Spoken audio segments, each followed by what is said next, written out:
Assalamualaikum warahmatullahi wabarakatuh. Perkenalkan, nama saya Emil Ramada dari S1 Kebidanan Universitas Ngudi Semarang. Yang terhormat kepada pembimbing saya, Ibu Hapsari Widianti SSIT MKEP, kepada penguji satu saya, Ibu Heni Setiawati SSIT MKes, dan penguji kedua saya, Ibu Widayati SSIT MKep. Izinkan saya melakukan pemaparan seminar hasil saya dengan judul Gambaran Pengetahuan Ibu Hamil tentang Inisiasi Menyusui Dini di Puskesmas Gunung Sari Ulu, Balikpapan tahun 2023.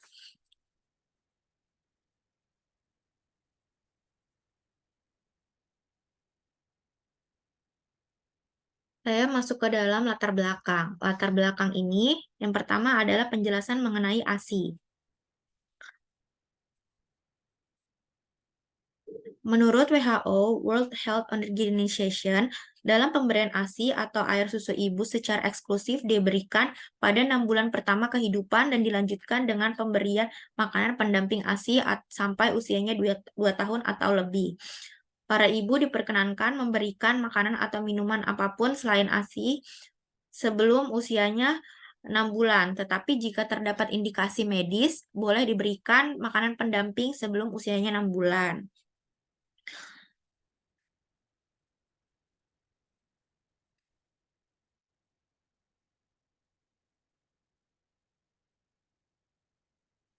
Pada pilar pertama dalam proses menyusui adalah inisiasi menyusui dini atau IMD. Inisiasi menyusui dini merupakan upaya pertama dalam proses menyusui.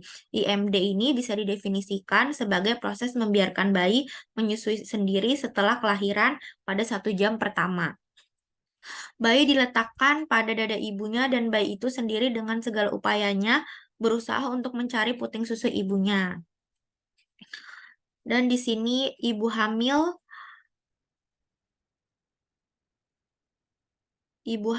yang memiliki paritas atau kelahiran bayi yang mampu bertahan hidup biasanya mencapai usia kehamilan 20 minggu,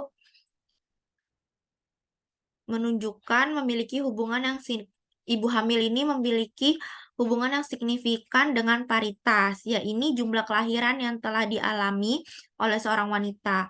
Wanita dengan paritas yang tinggi, khususnya yang telah memiliki 4 kelahiran anak atau lebih, cenderung memiliki peluang yang lebih tinggi untuk melakukan IMD dibandingkan dengan mereka yang hanya memiliki kelahiran tunggal.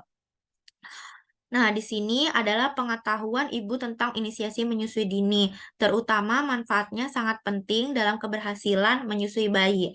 Namun, kepercayaan tentang IMD ini masih keliru, di mana banyak anggapan masyarakat awam terkait pelaksanaan IMD, dikarenakan pengetahuan yang masih kurang.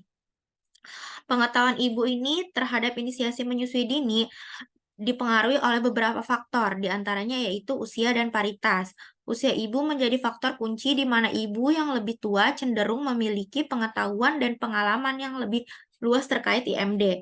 Dari hasil penelitian yang dilakukan oleh Kundu 2023 menunjukkan bahwa ibu yang lebih tua mungkin telah menyadari manfaat IMD terhadap bonding ibu dan anaknya, pemberian nutrisi awal, dan pelindungan dari imunitas dari ASI. Dan pengalaman sebelumnya juga memberikan kepercayaan diri yang lebih tinggi. Selain itu, paritas yang merupakan jumlah kelahiran yang telah dialami oleh seorang wanita juga memiliki pengaruh yang penting pada pelaksanaan IMD. Selanjutnya, di sini ada rumusan masalah. Bagaimanakah gambaran pengetahuan ibu hamil tentang inisiasi menyusui dini di Puskesmas Gunung Sari Ulu, Balikpapan tahun 2023? Di sini ada beberapa manfaat penelitian. Yang pertama ada manfaat teoritis. Manfaat teoritis ini bagi peneliti diharapkan peneliti yang dilakukan dapat memberikan kontribusi dan pengembangan keilmuan yang berhubungan dengan pelaksanaan IMD atau inisiasi menyusui dini. Dan bagi peneliti yang akan datang diharapkan hasil penelitian dapat dijadikan referensi penelitian dan sumber pemikiran agar peneliti mengerti tentang pelaksanaan inisiasi menyusui dini. Di sini juga ada manfaat praktis bagi pendidikan dan bagi Puskesmas Gunung Sari Ulu Balikpapan. Bagi institut sebagai referensi gambaran pengetahuan ibu hamil tentang inisiasi menyusui dini di Puskesmas Gunung Sari Ulu Balikpapan. Dan bagi puskesmas tempat pelaksanaan memberikan manfaat mengenai pentingnya mengetahui gambaran pengetahuan ibu hamil tentang inisiasi menyusui dini di Puskesmas Gunung Sari Ulu Balikpapan. Di sini ada dua tujuan dari penelitian ini. Yang pertama adalah tujuan umum. Tujuan umum penelitian adalah mengetahui gambaran tentang pengetahuan ibu hamil tentang inisiasi menyusui dini di Puskesmas Gunung Sari Ulu Balikpapan. Dan tujuan khususnya adalah mengetahui gambaran pengetahuan ibu hamil tentang pengertian, manfaat, prinsip, tahapan inisiasi menyusui dini di Puskesmas Gunung Sari Ulu Balikpapan. Selanjutnya ada tinjauan pustaka. Dari segi pengetahuan merupakan hasil dari tahu dan terjadi melalui panca indera seseorang atau penginderaan terhadap suatu objek tertentu, yaitu melalui indera penglihatan, pendengaran, penciuman, rasa, dan raba. Sebagian besar pengetahuan manusia diperoleh melalui mata dan telinga. Oleh karena itu, pengetahuan merupakan dominan yang sangat penting untuk terbentuknya perilaku seseorang menurut Pratama dan kawan-kawannya tahun 2021. Selanjutnya di sini ada ibu hamil. Ibu hamil adalah istilah yang digunakan untuk merujuk kepada wanita yang sedang mengandung atau sedang hamil. Kehamilan terjadi ketika sel telur yang telah dibuahi oleh sperma menempel pada dinding rahim dan berkembang menjadi embrio lalu menjadi janin. Proses ini berlangsung seiring waktu dan selama periode kehamilan. Tubuh wanita mengalami berbagai perubahan fisik hormonal untuk mendukung pertumbuhan fisik dan hormonal untuk mendukung pertumbuhan dan perkembangbiakan janin, menurut Ahmad F. tahun 2019. Lalu di sini ada inisiasi menyusui dini atau IMD, merupakan program yang sedang gencar dianjurkan oleh pemerintah. IMD ini merupakan program ibu menyusui bayi yang baru lahir 1 jam pertama pada saat kelahiran, akan tetapi bayi yang harus aktif menemukan sendiri puting susu ibu secara mandiri. Program ini dilakukan dengan cara langsung meletakkan bayi yang baru lahir di dada ibunya dan membiarkan bayi merayap untuk menemukan puting susu menurut Arifin dan kawan-kawan tahun 2019. Ada beberapa manfaat IMD. Yang pertama adalah mencegah penyakit hipotermi atau kedinginan pada awal bayi pada kelahiran bayi awal. Lalu ada kunci keberhasilan ASI eksklusif, menurunkan angka kematian balita di negara berkembang, memindahkan bakteri dari kulit ke dirinya, mempererat hubungan ibu dan anak, ibu dan bayi atau biasanya dibilang bonding attachment, dan yang terakhir memperbaiki kontraksi uterus ibu lebih baik. Di sini ada kerangka teori dan konsep. Yang pertama di bagian sebelah kiri ada kerangka teori yang dimulai dari faktor yang mempengaruhi pengetahuannya menurut Nazria tahun 2018, yaitu faktor-faktornya seperti pendidikan, informasi media massa, sosial dan budaya, lingkungan, pengalaman, dan usia.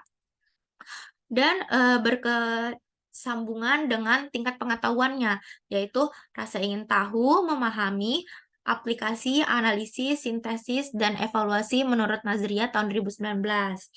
Tingkat pengetahuan ini berhubungan kembali dengan pengetahuan ibu hamil tentang IMD atau yang biasa dibilang inisiasi menyusui dini, seperti pengertian IMD, manfaat IMD, prinsip IMD, dan tahapan IMD, dan dinilai dari segi pengetahuan ibu secara baik, cukup, dan kurang. Dan ada beberapa faktor yang mempengaruhi IMD seperti usia dan paritas, menurut Lili Iriani tahun 2023. Selanjutnya di sebelah kanan ada konsep. Di sini konsepnya adalah pengetahuan ibu hamil tentang inisiasi menyusui dini di Puskesmas Gunung Sari Ulu Balikpapan tahun 2003. Selanjutnya ada metodologi penelitian. Penelitian ini menggunakan desain deskriptif kuantitatif dan menggunakan teknik sampling dengan total sampling dikarenakan alasannya kurang dari 100 orang populasi pada saat penelitian ini. Dan selanjutnya di sini ada variabel penelitian. Variabel penelitian ini yaitu pengetahuan ibu hamil terhadap inisiasi menyusui dini. Di sini ada definisi operasionalnya. Variabelnya tentang pengetahuan ibu tentang inisiasi menyusui dini. Definisi operasionalnya bagian dari hasil yang didapati seseorang pada objek menggunakan indera yang ada pada tubuhnya, sehingga mendapatkan suatu pengetahuan. Pada penelitian ini, responden ini diberikan pernyataan mengenai pengertian, manfaat, tata laksana, dan tahapan. Di sini memiliki alat ukur. Kuesionernya tentang pengertian IMD, soalnya 6 soal tentang tujuan, manfaat, 6 soal, tata laksana, 6 soal dengan tipe pertanyaan tertutup. Cara ukurnya dengan menggunakan kuesioner. Pemberian nilai 0 untuk jawaban yang salah dan 1 untuk jawaban yang benar. Skala ukurnya dengan menggunakan ordinal. Hasil ukurnya, mohon maaf ini terpotong, lebih dari 76% sampai 76 sampai 100% itu termasuk cakupan baik. Lebih dari 52 sampai 75% masuk ke dalam cakupan cukup, dan kurang dari 52% masuk ke dalam cakupan kurang. Selanjutnya di sini ada metodologi penelitian.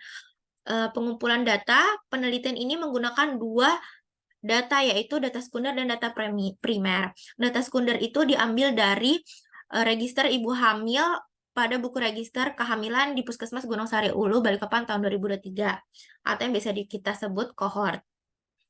Dan data primernya diambil langsung dari penyebaran kuesioner kepada ibu hamil yang melakukan kunjungan di Puskesmas Gunung Sari Ulu, Balikpapan tahun 2023. Pengelolaan data ini ada beberapa tahapan. Yang pertama editing atau edit, scoring atau penilaian, coding, pendataan atau pendataan, data entry, data yang kita masukkan, cleaning atau pembersihan, dan yang terakhir tabulating atau pengotakan pengolahan datanya. Setelah itu ada analisis data. Analisis data ini univariat, bertujuan untuk menjelaskan atau mendeskripsikan variabel penelitian. Analisis ini menghasilkan distribusi, frekuensi, dan presentasi dari setiap variabelnya. Dan dari penelitian ini terdiri dari pengetahuan ibu tentang inisiasi menyusui dini. Dan di sini kita masuk ke dalam hasil dan pembahasan. Yang pertama ada tabel tentang gambaran pengetahuan ibu hamil tentang pengertian inisiasi menyusui dini di Puskesmas GSU Balikpapan tahun 2023. Di sini frekuensinya kurang sekitar 12 orang dengan presentase 20,7%. Cukup dengan 46 orang dengan presentase 79,3%. Totalnya 58 orang dengan presentasi 100%. Berdasarkan hasil penelitian 4.1 pada tabel 4.1 ini, diketahui bahwa hampir sebagian besar responden memiliki pengetahuan yang cukup tentang pengertian inisiasi menyusui dini, yaitu sebanyak 46 responden dengan 79,3%, sedangkan sebagian kecil responden memiliki tingkat pengetahuan yang kurang, yaitu sebanyak 12 orang atau 20,7%. Dan tidak ada respon yang memiliki tingkat pengetahuan yang baik. Selanjutnya pada tabel 4.2 tentang gambaran pengetahuan ibu hamil tentang manfaat inisiasi menyusui dini di Puskesmas GSU Balikpapan. Yang pertama di sini ada tingkat pengetahuan kurang dengan frekuensi 17 orang dengan persentase 29,3%, cukup 34 orang dengan persentase 58,6%, baik dengan frekuensi 7 orang dengan persentase 12,1% dengan total 58 orang dan presentasi 100 orang. Berdasarkan dari hasil penelitian pada tabel 4.2 ini, diketahui bahwa sebagian besar responden memiliki tingkat pengetahuan yang cukup tentang tujuan dan manfaat inisiasi menyusui dini, yaitu sebanyak 34 responden atau 58,6%, sedangkan sebagian kecil responden memiliki tingkat pengetahuan yang masih kurang sebesar 17 orang atau 29,3%, dan sebanyak 7 responden memiliki tingkat pengetahuan yang cukup baik sekitar 12,1%. Selanjutnya di sini ada gambaran pengetahuan ibu hamil tentang tata laksana inisiasi menyusui dini di Puskesmas GSU Balikpapan. Tabel 4.3, yang pertama tingkat pengetahuan kurang dengan frekuensi 19 orang atau 32,8%, cukup dengan frekuensi 30 orang atau dengan persentase 51,7%, baik dengan 9 orang presentase 15,5%, dan totalnya 58 orang, presentasinya 100%. Berdasarkan dari hasil penelitian, pada tabel 4.3 diketahui bahwa sebagian besar responden memiliki tingkat pengetahuan yang sudah cukup tentang tata laksana IMD, yaitu sebanyak 30% responden, 51,7%, sedangkan sebagian kecil memiliki tingkat pengetahuan yang kurang, yaitu sebesar 19 orang atau 32,8%, dan sebanyak 9 responden memiliki tingkat pengetahuan yang baik atau sebanyak 15,5% tentang tata laksana inisiasi menyusui dini. Yang terakhir, tabel keempat, yaitu gambaran pengetahuan ibu hamil tentang inisiasi menyusui dini di Puskesmas GSU tahun 2023. Tingkat pengetahuannya kurangnya 10%. Ini setelah kita melakukan post-test. Tingkat pengetahuan kurangnya 10% dan cukupnya 48%. Berdasarkan hasil penelitian pada tabel 4.4, diketahui bahwa hampir sebagian besar responden memiliki tingkat pengetahuan yang cukup, yaitu sebanyak 48 responden atau 82,8%, dan tingkat pengetahuan yang kurang, yaitu sebanyak 10 orang atau 17,2%. Selanjutnya pada bagian penutup, secara keseluruhan, sekitar 80,28% ibu hamil memiliki pengetahuan yang sudah cukup tentang inisiasi menyusui dini. Sementara 17,2% memiliki pengetahuan yang kurang. Dengan demikian, hasil penelitian ini memberikan gambaran positif terkait tingkat pengetahuan ibu hamil di Puskesmas GSU Balikpapan tahun 2023 mengenai inisiasi menyusui dini. Terima kasih, kurang lebihnya mohon dimaafkan. Wassalamualaikum warahmatullahi wabarakatuh.